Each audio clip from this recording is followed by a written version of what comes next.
இரவுல பேயாக மாறும் ஒரு அம்மனை பத்தி உங்களுக்கு தெரியுமா? இந்த கோயில்ல இரவு நேரத்துல மட்டும் தான் பூஜை நடக்கும். இரவு நேரத்துல மட்டும் தான் மக்களும் போவாங்க. பகல்ல யாருமே போக மாட்டாங்க.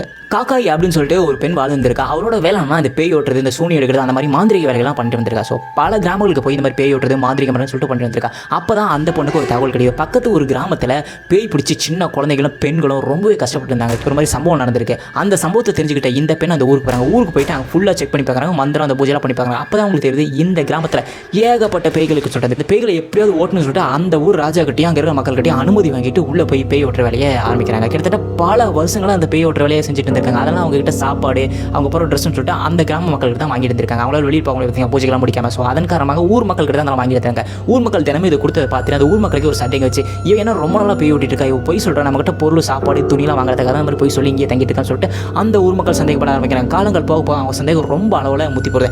அதெல்லாம் அந்த ஊர் மக்கள் என்ன பண்ணுறாங்கன்னா அந்த பொண்ணு சாப்பிட்ற சாப்பாட்டில் விஷத்தை கலந்துறாங்க. விஷத்தை கலந்து அந்த பொண்ணுகிட்ட கொடுத்துறாங்க.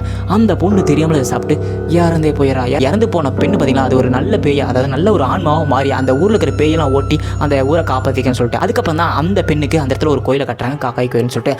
அந்த பெண் தான் இரவு நேரத்தில் பேயா மாறதுனாகவும் அந்த ஊர் மக்களை பேயா மாறி காப்பாற்றவும் நம்பப்படுது. அதனால் இரவு நேரத்தில் மட்டும்தான் அந்த கோயிலை திறப்பாங்க, திறந்து பூஜைகள்லாம் பண்ணுவாங்க.